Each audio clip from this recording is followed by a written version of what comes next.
Bonjour. Quand on parle de mathématiques, en général, on pense qu'il s'agit de nombres.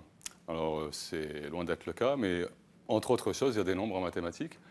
Donc, on va parler de nombres et se poser la question, qu'est-ce que c'est qu'un nombre? Qu'est-ce que c'est que les nombres?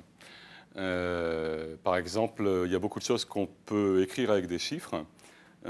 Si j'écris quelque chose de ce type-là,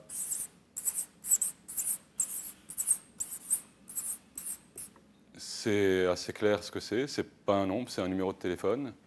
Si j'essaye de, par exemple, le multiplier par 2 ou l'ajouter avec lui-même, hein, ce serait pareil, ce que je vais obtenir, c'est quelque chose du style. Et ça, c'est pas vraiment un numéro de téléphone. Donc, il y a une grosse différence entre quelque chose qui s'écrit avec des chiffres et quelque chose qui est un nombre avec lequel on peut faire des calculs. La première condition, c'est déjà que quand on ajoute deux nombres ou quand on multiplie deux nombres l'un avec l'autre, on récupère quelque chose qui s'appelle un nombre quand même, quoi. En lycée, on commence à avoir un peu l'habitude de manipuler les nombres et on sait qu'il y a différents types de nombres, il n'y a pas qu'un seul type de nombre. Si on résume un petit peu la situation, il y a d'abord les entiers naturels. Ça fait un certain ensemble de nombres qu'on manipule depuis longtemps. Ensuite, il y a les entiers relatifs, éventuellement avec un signe. Donc ça contient les entiers naturels, mais ça dépasse un petit peu.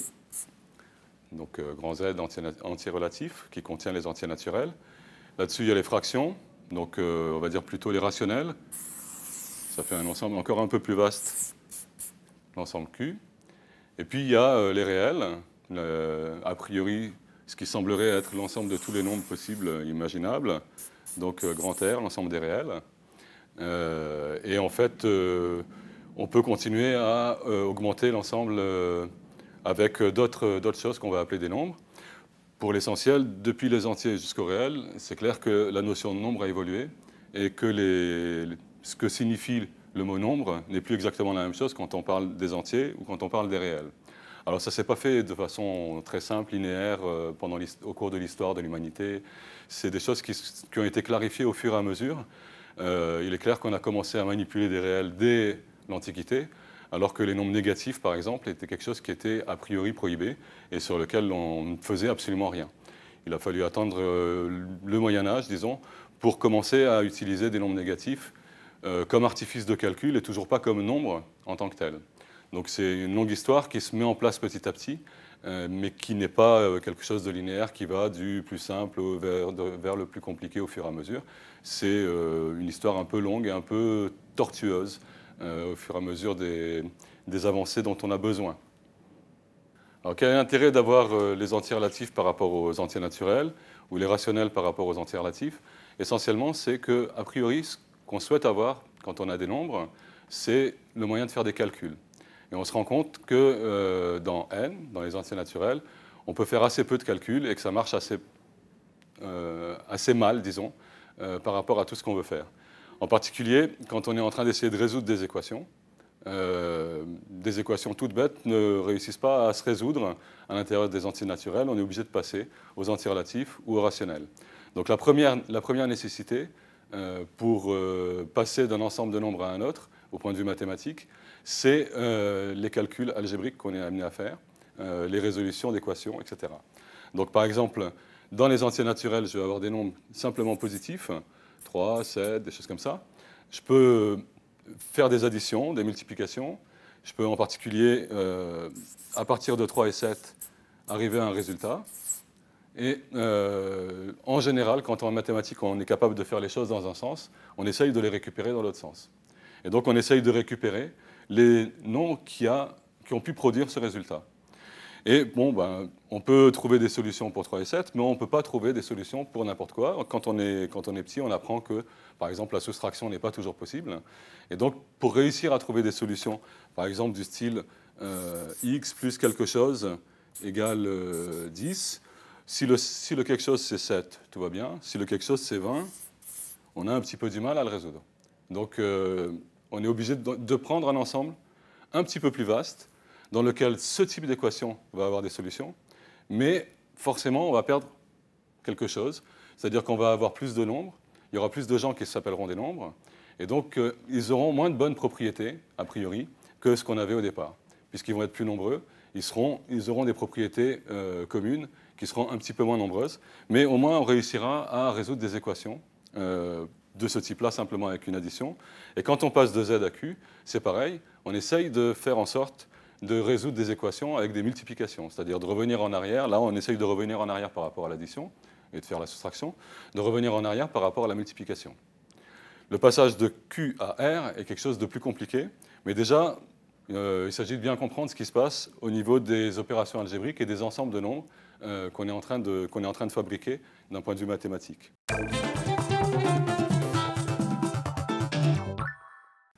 La mise en ordre, la mise en place des structures algébriques dont on a besoin avec les nombres, c'est quelque chose qui doit énormément, disons beaucoup, à Évariste Galois, qui est un mathématicien français, un jeune mathématicien français, qui est resté jeune, parce qu'il est mort, il avait à peine 20 ans et demi, 1811-1832. C'est quelqu'un qui est pris dans la folie de l'époque, qui est donc un révolutionnaire, en fait, en même temps qu'un mathématicien. C'est en même temps un jeune qui a commencé à faire des mathématiques, disons, à l'âge de 16 ans, et qui est donc mort à 20 ans et demi, pour une sombre histoire qui a été décrite de différentes façons. Mais pour l'essentiel, on peut penser que c'est un complot politique, disons, de la police de Louis-Philippe, qui a servi à éliminer un opposant. Alors, Évariste Galois n'a pas eu de chance, il était républicain. En 1830, il est républicain. Il passe le concours de l'école polytechnique, il passe le concours de l'école normale supérieure. Il ne réussit pas le concours de l'école polytechnique, il s'énerve après son examinateur, il lui envoie une éponge dans la figure, paraît-il, parce qu'il trouvait que la question qu'on lui posait était une insulte à sa personne, et qu'on ne pose pas ce genre de questions, que c'est trop facile et qu'il n'était pas là pour ça. Et donc, au lieu d'entrer à Polytechnique, finalement, il passe l'école normale supérieure et il entre dans l'école normale supérieure. Il n'a pas de chance, l'école Polytechnique, c'est un repère de révolutionnaires, de républicains, et l'école normale supérieure, c'est le contraire. Donc, pour réussir à participer aux journées de 1830, il est obligé de faire le mur, carrément, de l'école pour réussir à se joindre aux autres républicains. Et à cause de ça, il va aller à Sainte-Pélagie, il va rencontrer Gérard de Nerval à Sainte-Pélagie. Donc, c'est quelqu'un qui a un style très romantique et qui gêne beaucoup la monarchie de l'époque. Il aurait porté un toast avec un poignard levé au-dessus de son verre pour boire à la santé, soi-disant, de Louis-Philippe. Et donc les indicateurs qui étaient présents ont trouvé le moyen, disons, d'organiser une espèce de complot, soi-disant pour une raison amoureuse. Il s'est retrouvé à faire un duel au pistolet, alors qu'il n'avait jamais tenu un pistolet de sa vie, contre quelqu'un qui savait très bien se battre. Et donc il s'est en plus handicapé énormément, puisque tout ce qu'il avait dans la tête en ce qui concerne les mathématiques, il a passé la nuit précédant le duel à essayer de l'écrire. Donc il a mis de façon très incompréhensible énormément de choses pendant toute la nuit. Évidemment, il est arrivé en n'ayant pas dormi à son duel, en n'ayant jamais tenu un revolver, et donc ça s'est mal passé pour lui, ça s'est mal terminé. Il a carrément été abandonné par ses témoins avec une balle dans le ventre, et finalement il est mort 2-3 jours après à l'hôpital, après avoir passé la journée avec une balle dans le ventre. Donc c'est quelque chose d'assez exceptionnel, parce que finalement, il y a un mathématicien qui s'appelle Liouville qui a eu connaissance de ses écrits de sa dernière nuit et qui a eu un réflexe assez surprenant, disons, pour l'époque, c'est de dire « je ne comprends rien à ce que raconte Évariste Galois, mais ça a l'air génial, donc je vais le publier dans mon journal. » Il y a un journal qui s'appelle le journal de Liouville. Je vais le publier dans mon journal pour que les autres mathématiciens en aient connaissance et pour qu'on puisse travailler là-dessus. Et ça date de 1846, c'est-à-dire quand même quelques années après sa mort, qu'on tombe sur ses écrits, disons. Et que les écrits d'Évariste Galois, assez incompréhensibles, assez difficiles à comprendre, ont été mis à la disposition des mathématiciens et on s'est rendu compte que c'était effectivement génial et qu'il avait effectivement fait avancer énormément les choses.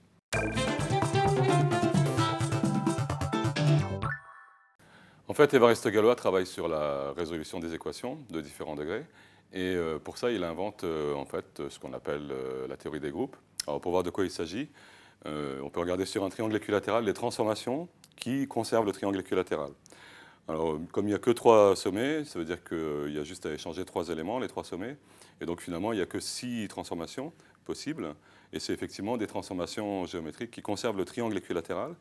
Alors, la première à laquelle on peut penser, c'est tourner d'un tiers de tour, faire ça donc, ou bien de 2 tiers de tour, 1, 2, et on se retrouve ici, ou bien 3 tiers de tour, 1, 2, 3, et là c'est comme si on n'avait rien fait, quoi. Donc ça c'est disons 3 des transformations, ce qu'on appelle les rotations donc, et il reste les 3 symétries par rapport à ce sommet-là, la médiatrice qui part de ce sommet-là, disons, la médiatrice qui part de ce sommet-là, le sommet numéro 2, le vert, et pareil pour le sommet rouge. Donc ça, c'est les transformations qui conservent le triangle équilatéral. Et en fait, si on les compose, si on les combine, si on les enchaîne les unes derrière les autres, alors on va rester dans les transformations qui conservent le triangle équilatéral. Et ça va nous permettre de montrer ce que c'est qu'un groupe, disons. Alors, par exemple, si je fais la rotation, on va l'appeler R1, qui tourne d'un tiers de tour, comme ça, suivi de elle-même, encore un tiers de tour, ça revient à avoir fait 2 tiers de tour. On ne peut pas dire que ce soit très compliqué à comprendre. Et donc, au niveau du tableau, ici, où on va pouvoir mémoriser les résultats, disons, je fais d'abord R1 et ensuite R1, et je dis que c'est la rotation numéro 2, c'est-à-dire que j'ai fait d'abord un tiers de tour, puis un tiers de tour, et dans la case correspondante, j'indique que le résultat, disons, c'est que j'ai fait 2 tiers de tour. Alors bon, on ne va pas faire l'ensemble des cases qui sont ici, mais disons qu'on peut vérifier, par exemple, une petite propriété un peu curieuse. Si je fais d'abord la symétrie par rapport au sommet numéro 3, S3, par rapport au sommet rouge, ici, suivi de celle qui concerne le sommet numéro 1, le sommet bleu, si on regarde le résultat, c'est la même chose que si j'avais fait un tiers de tour dans le mauvais sens, c'est-à-dire 2 tiers de tour. Et donc, S3 suivi de S1, ça me donne la rotation de 2 tiers de tour. Et par contre, si je fais dans le sens inverse, d'abord S1, donc si je me remets en place, d'abord S1, puis S3, cette fois-ci, j'ai tourné d'un tiers de tour dans le bon sens. Donc c'est plus R2, c'est R1. Et quand on regarde ici S1 et S3, ce qui est noté ici comme résultat, c'est R1. Donc le résultat qui est ici et le résultat qui est là, ces deux résultats, ce n'est pas les mêmes. C'est-à-dire que si je compose deux transformations géométriques dans un sens ou dans l'autre, j'obtiens deux résultats différents. Alors c'est la situation en règle générale pour la composition des transformations. Ça veut dire que le résultat n'est pas le même, on n'est pas en situation de commutativité. Sur cette partie ici, simplement, juste pour les rotations, ici on a une symétrie par rapport à la diagonale. Les valeurs ici, les résultats ici sont les mêmes. Ça veut dire que c'est commutatif, mais c'est assez exceptionnel dans la composition des transformations. Pour les ensembles de nombres, ce n'est pas exceptionnel. On a affaire à beaucoup d'opérations, l'addition, la multiplication, qui sont commutatives. La structure de groupe qu'on va voir apparaître ici, c'est en fait ce qu'on cherche dans les ensembles de nombres. Alors, évidemment, ici, il y a très peu d'éléments. Disons que la première propriété, c'est que ce soit une loi de composition interne, qu'on reste à l'intérieur de l'ensemble des transformations qui conservent le triangle, ou bien à l'intérieur de l'ensemble de nombres qui nous intéressent. Ça, c'est ce qu'on appelle une loi de composition interne. Ensuite, il y a ce qu'on appelle un élément neutre. Ici, un élément qui ne change rien. Là, c'est la rotation de 3 tiers de tour ou de rien, c'est-à-dire qui ne touche rien. R0, R0, R0, R0, R0, R0. C'est quelque chose qui apparaît dans toutes les lignes, dans toutes les colonnes, ici. Et ça veut dire que chaque élément est asymétrique. Donc, lui, il ne change rien. Mais pour l'obtenir, je peux le faire 2 fois lui-même, bien sûr. Mais je peux aussi faire d'abord R2 et ensuite R1. Ou bien je peux faire d'abord R1 et ensuite R2. Ou bien je peux faire S1 suivi de S1, S2 suivi de S2, S3 suivi de S3. À chaque fois, il y a un élément symétrique qui me permet de retomber sur R0, c'est-à-dire l'élément neutre. Alors l'élément neutre pour les ensembles de nombres, pour l'addition, c'est 0. Ajouter 0, ça ne change rien. Pour la multiplication, c'est 1. Multiplier par 1, ça ne change rien. Donc on a des éléments neutres pour les opérations qu'on a l'habitude d'utiliser pour les ensembles de nombres. On a un élément symétrique pour l'addition et pour la multiplication. Pour l'addition, c'est ce qu'on appelle l'opposé. Pour la multiplication, c'est ce qu'on appelle l'inverse. Donc jusque-là, c'est relativement simple. Il y a une propriété qui n'est pas simple à vérifier sur une table de ce type-là. C'est une propriété qui fait intervenir 3 éléments. C'est ce qu'on appelle l'associativité. A priori, il s'agit de grouper les parenthèses de différentes façons. C'est-à-dire qu'ici, en ayant fait d'abord une des transformations, puis la deuxième, puis la troisième, Bon, ben, ça dépend comment on a fait. Est-ce qu'on a fait comme ça? Est-ce qu'on a d'abord fait la première, puis la deuxième, et puis enfin la troisième? Ou bien est-ce qu'on regarde le résultat en faisant d'abord, en groupant d'abord la deuxième et la troisième, et puis ensuite en disant, bon, ben, c'était la première combinée avec le résultat de ça. S'il y a égalité, ben, c'est associatif, et s'il n'y a pas égalité, ce n'est pas associatif. Alors, vérifier ça ici, ça va être un petit peu fastidieux. C'est plus facile à voir sur les transformations elles-mêmes. Mais disons qu'a priori, c'est le genre de propriété dont on a besoin pour établir que c'est un groupe et pour les ensembles de nombres dont on s'occupe a priori.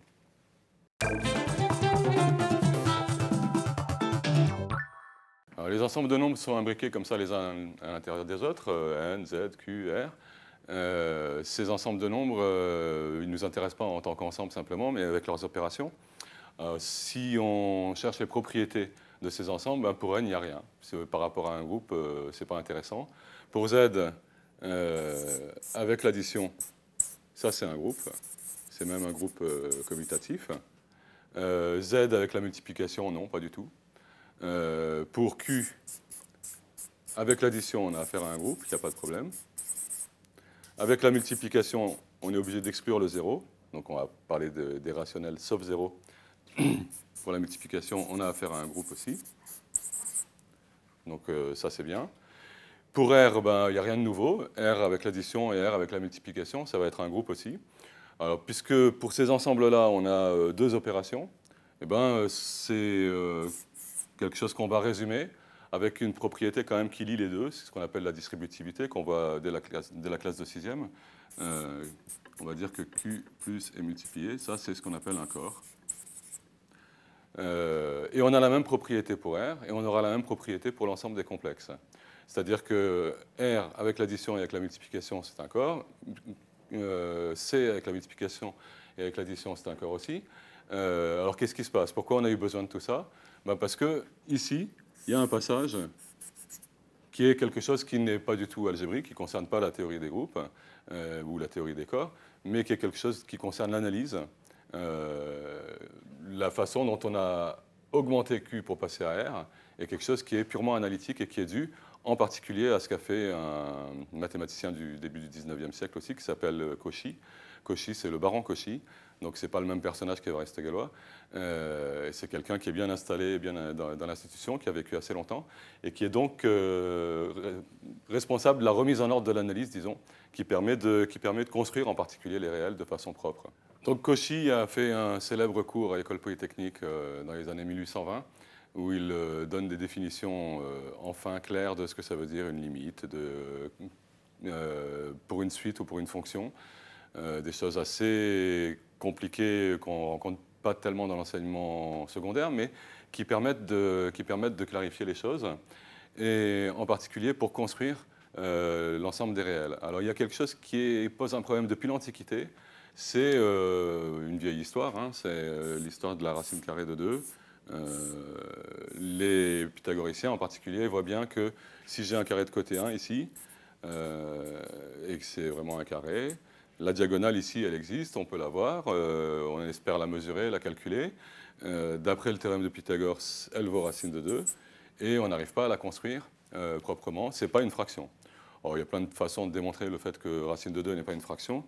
Disons qu'une relativement rapide qui utilise un peu d'arithmétique, mais un tout petit peu, c'est si je suppose que racine de 2 s'écrit sous la forme P sur Q, je peux supposer que c'est une fraction irréductible.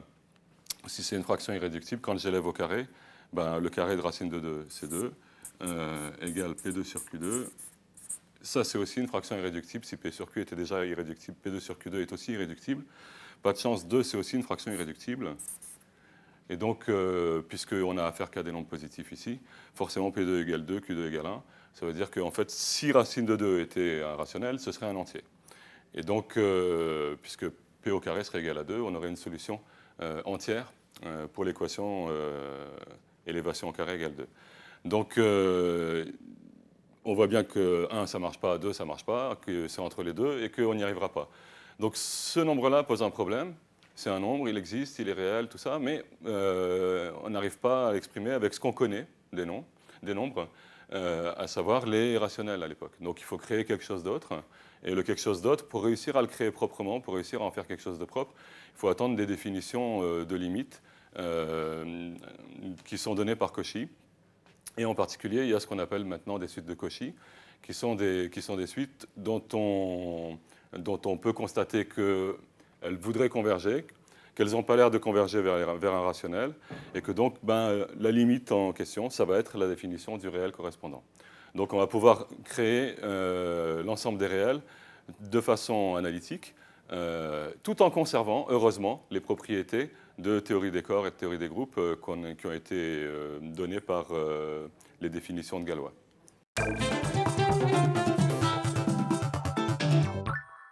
Une fois que l'ensemble R est construit correctement, à partir des suites de Cauchy par exemple, ça veut dire qu'on connaît bien la droite proprement aussi. On peut passer à des espaces à plusieurs dimensions. Pour l'essentiel, ça veut dire que dimension 1, ce serait quelque chose qui est pour l'essentiel R. Dimension 2, ce serait quelque chose qui pour l'essentiel est R2, c'est-à-dire l'ensemble des couples d'éléments de réels. Et ainsi de suite, on peut construire comme ça un certain nombre d'espaces, R3, R4, etc. Tous ces ensembles-là, on peut faire des additions dedans sans trop de difficultés. La multiplication, c'est plus compliqué. Mais disons que au moins dans l'ensemble R2, ici, on réussit à faire avec les points du plan, avec les vecteurs du plan, on réussit à faire aussi en sorte que ça devienne des nombres, c'est-à-dire qu'on puisse avoir affaire à un corps, etc. Et donc, c'est ce qu'on va construire comme ensemble C. Pour l'essentiel, l'ensemble C, au lieu de dire je travaille simplement dans les réels qui correspondent à une droite, je m'autorise à travailler dans le plan et à considérer que n'importe quel point, ici, est en quelque sorte un nombre complexe.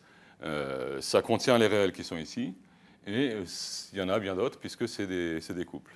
Les réels, que je sois ici avec un nombre x, ou que je l'appelle x0, c'est sensiblement la même chose. Un point quelconque du plan, il va s'appeler xy, par exemple.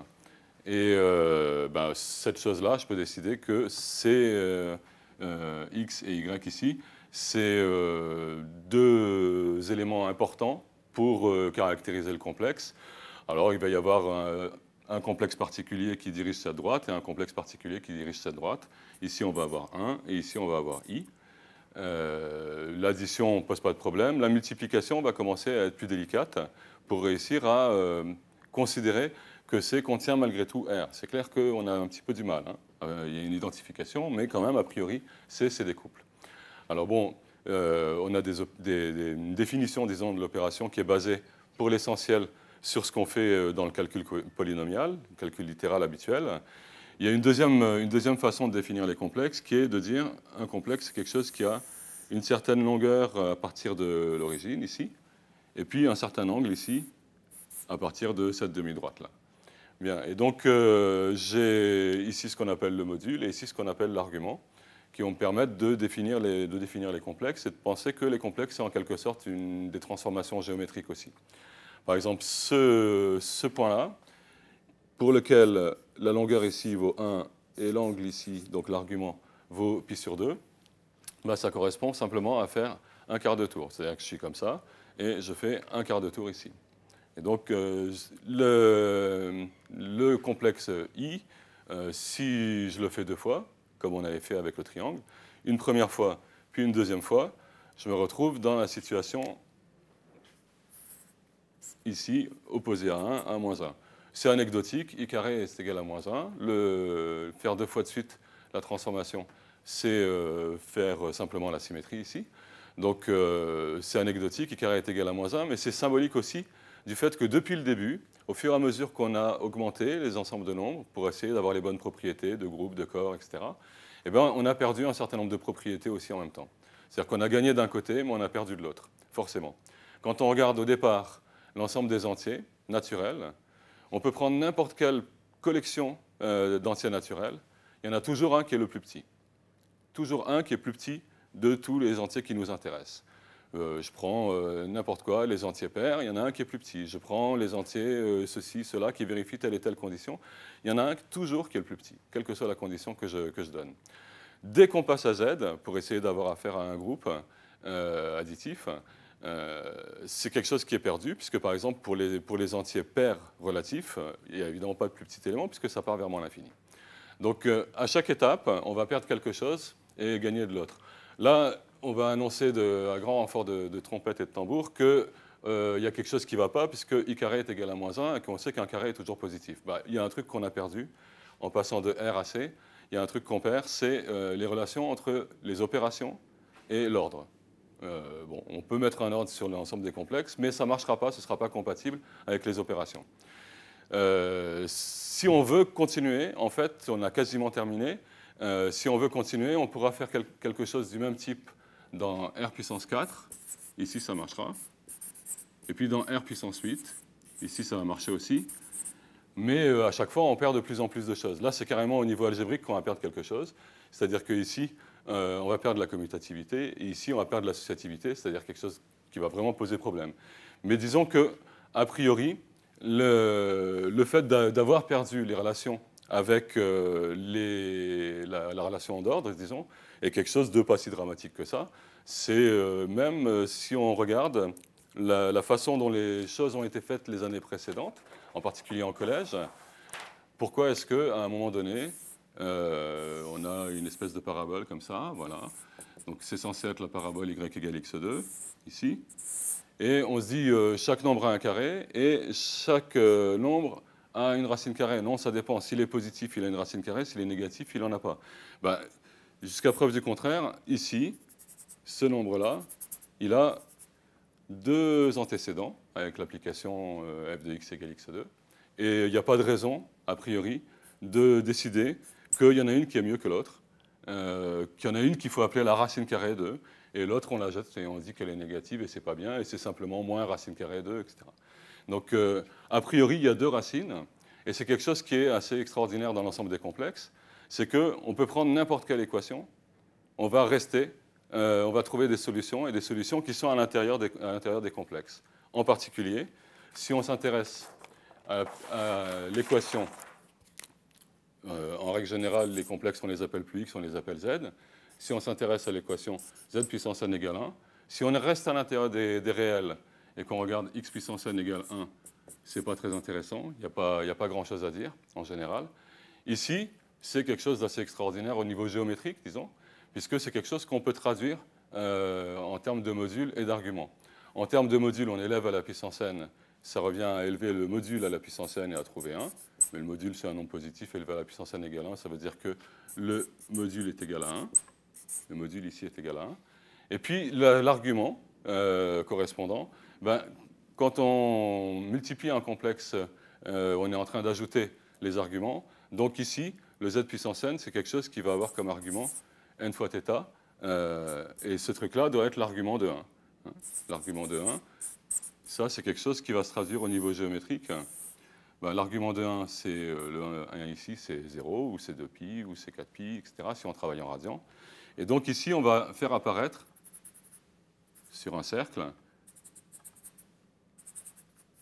on va faire apparaître les nombres qui sont donc le cercle trigonométrique ici, puisque le module est égal à 1, des nombres qui font apparaître ici la division de l'angle de pi par n. C'est ce qu'on appelle un polygone régulier, à n côtés. Et ça va faire quelque chose d'assez joli a priori, c'est-à-dire qu'une équation, toute bête comme ça, peut se traduire géométriquement par un polygone et créer des figures intéressantes, où on retrouve les groupes, les mathématiques ont une certaine unité quand même, où on retrouve les groupes du type de ce que Galois a étudié, c'est-à-dire des groupes finis. Ces points ici, solution de l'équation z puissance n, ça crée un groupe à n éléments, un groupe fini sur lequel on peut faire une table comme on avait, et qui est finalement, qui montre bien l'unité entre la géométrie, la théorie des groupes, la théorie des nombres.